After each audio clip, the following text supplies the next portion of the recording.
Hey guys, thanks for tuning in to another Whiskey Throttle Spotlight. We've got a really cool bike today for you. Our buddy Ricky Miranda from Arizona came over and brought his 2004 KX125 that you spent entirely too much time and money on. Tell us a little bit of the backstory of this thing. Well, I found the bike from a buddy he asked me, hey, do you want this KX125? And I was like, at the time I was like, nah, not really. And then he ended up selling it to somebody and I'm like, hey, I really want that bike again, you know? He contacted them and they were willing to sell it to me.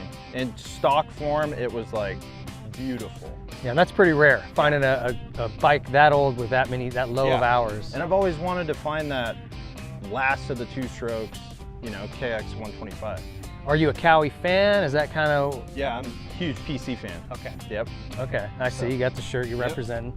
So tell us what you did to this thing. I mean, just looking at it, you can tell you've touched every single part on this. Yeah. It's a little bit of a OCD type of build. Yeah, it started out as this was just gonna be my bike to go ride. And it ended up turning into something completely different. Plans win a ride. Yeah, and so I framed it and I was like trying to find local companies that could help me build it in Phoenix. And so I started with the powder coated frame. Then I found somebody, Trick Engineering did all the cerakote coating on the calipers, cases and things of that nature. And then had Phoenix Suspension do all the suspension. That's Chris Blose's company. For those of you who are not familiar with that, he works over there for those guys. So this is the first time I've gotten to ride on his suspension too.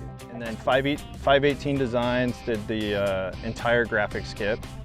And a lot of builds that I've seen that are this year, they did the old school plastic, the OEM style.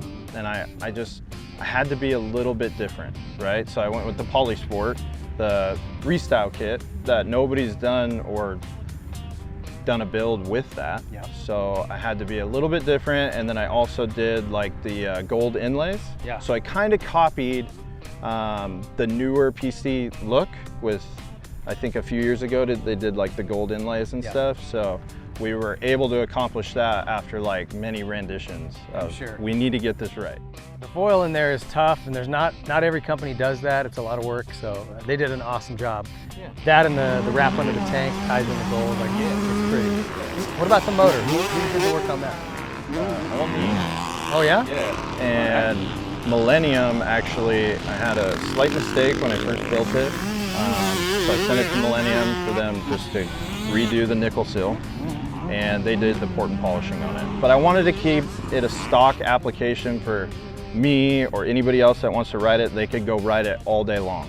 They don't have to worry about rebuilding it within 10 hours or less. Right. You know, I didn't want to just keep pumping it up to where it's super unreliable. Well, and they get really finicky too. The more you modify them, the jetting, it gets really sensitive, and the type of fuel you run is super important, where keep them stock. And I also did the Electron carb, the new Militron 38. I've never used one before. It was great out the gate, but you do still have to fine tune it. When it came to me, it was a little bit lean for motocross. Probably for a trail application would be perfect, but I bumped it up so it's a little more rich. But did you see it was good? The jetting was really clean. I actually, using Electrons, they have a specific feel where it almost kind of feels lean. Like if you're rolling it on real slow and stab it, you'd swear it's gonna bog on you. And it doesn't, it's just a different feel. I think for trail riding applications, that carb is great. I don't know how it works exactly, but it doesn't load up. You can sit there and idle that thing forever. Yeah. And it runs really clean. For tracks, for me, I'd prefer the stock stuff, just for the feel of it. That's just a personal opinion, but it ran really clean, ran great. Yeah. It looks great, it sounds great. Really came out awesome. So on the track, first thing I noticed, suspension was a little bit firm. We opened up the clickers, 4 clicks front and rear, and really like softened it up for me where I was comfortable.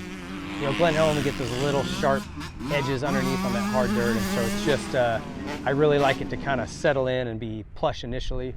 That got us a good feel, so good job, Chris, nailed it. And then, you know, like with all 125s, there's really no bottom end to these things.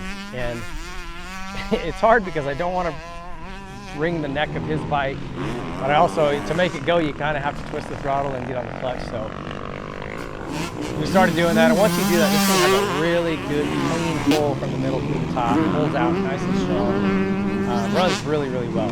Super fun to ride, and it sounds, I don't know if it's that silencer or what, but it sounds crispy. Like everybody that we talked to afterwards was like, man, that bike sounds good. Really comfortable, you know. These kind of bikes from this era do have a pretty deep pocket, which I actually like as a shorter guy. It kind of makes me feel like I'm down in the bike a little more. You know, you see this trend with current bikes just going really flat.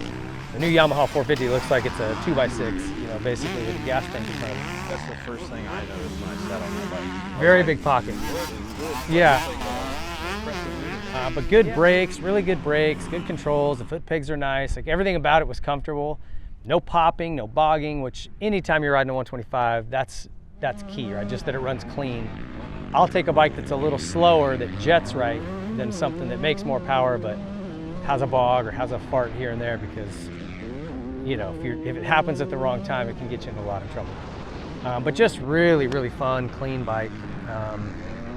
Now you told me it's going to be listed for sale. Yep. So if anyone's looking for a really nice Kawasaki, Ricky Miranda 284 on Instagram, you can find him. Yep. And DM me, and we'll try to set up a deal.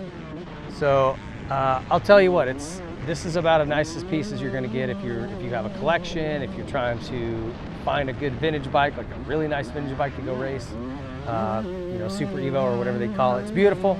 Done a great job. Thanks for letting us have a ride on it, man. Of course, man. Thank you. Super fun, and it's always fun to go back. Like for me, I think of that year and what was going on. That was when Ivan had switched to the 250F, and really there wasn't anybody racing these anymore. And so kind of an interesting year, you know, for the sport and for Kawasaki in particular. So anyway, thanks for letting us have a ride. Of course, that was man. a lot of Thank fun, you. Ricky. I appreciate it. Hey, if you've got a cool bike too and you want to come out and shoot one of these, let us know. You can contact me, but I love these. This is so fun to me, diving into the work and the time and effort that somebody like Ricky puts into a bike like this. I appreciate it because I've done it, and I know the cost, I know the time it takes, the patience, and the passion for it, because it's definitely a labor of love, that's for sure. So thank you guys for watching. Hope you enjoyed it. We'll see you next time.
Whiskey Throttle Spotlight is brought to you by Yamaha, the leaders in the power sports industry. Join the Blue Crew today.